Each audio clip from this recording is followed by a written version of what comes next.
Hi, I'm Hannah, and this is It Bad?, the show where we answer your most burning cookware questions. Today, is it bad that I kind of want an air fryer? A few years ago, I was at the International Home and Houseware Show in Chicago, which is sort of like Fashion Week for cooking retail if you haven't heard of it. And when I was there, I saw an air fryer for the very first time. And I distinctly remember thinking, okay, here we go again, another must-have appliance that's gonna be collecting dust in everyone's basement soon. Flash forward a few years, and these things are everywhere. And honestly, I understand why. Fried food without the guilt? What more could you want? Is this the future of healthy cooking? Is it bad that I kind of want one? To investigate, we tested 9 of the most widely selling air fryers on the market. We cooked frozen French fries, homemade French fries, chicken wings, and chicken parm. You have no idea how many French fries we ate in the name of science. First, the bad news.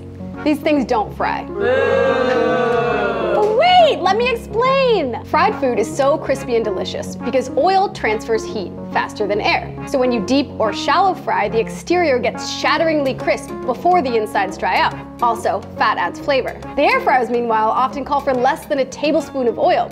So in testing, the food we made in there was nowhere near as rich or crispy. If there's one thing to take away from this video, it's this. The name air fryer is just clever advertising. These things are really more like mini convection ovens, which is an oven that uses a fan to circulate hot air. But stick with me here, we ended up really liking them. We're even doing a whole air fryer cookbook. We like them so much because it's just like having a small countertop oven, but with a few perks. Most importantly, they make good food. No, it doesn't taste deep fried, but it was just as good or better than oven fried food in our head-to-head taste tests. Fries were crispy on the outside and fluffy on the inside. Chicken wings were nice and juicy, and the chicken parm had a nice crunchy crust and bubbly brown cheese. They're smaller than a normal oven and can fit less food, but they have a few advantages. You don't have to preheat them, which shaves 10 to 15 minutes off of your total cook time, and they don't heat up a room like a normal oven, which is awesome for hot days. They also tend to be a bit tidier because instead of having oil splattered all over your cooktop, it's contained in the machine. And the removable parts that you have to wash are all dishwasher safe.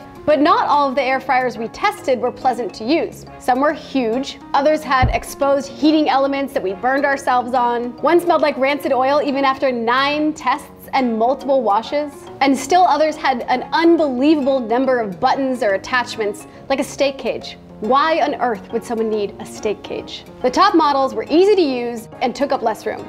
The cooks were actually surprised by how much they liked them. And these are serious chefs we're talking about here. They were raving about the air-fried Brussels sprouts and spicy chicken sandwiches. We did whole meals in them by layering different components, which is really cool because then basically the only thing you need to clean is the air fryer. So, is it bad that I want an air fryer? If you're expecting deep-fried food out of one of these things, it's probably not the product for you. But if you find yourself not wanting to turn your big oven on, if you want a smaller countertop alternative, or if you don't have an oven, an air fryer might be a good choice for you. And because our favorite models have automatic off functions and hidden heating elements, they're about as safe as a microwave. So they're good for teenagers, college kids, or the accident-prone among us. Thank you so much for tuning in. Make sure to ask us your own Is It Bad questions in the comments. Check out the links to our favorite air fryers in the video description below and hit that subscribe button.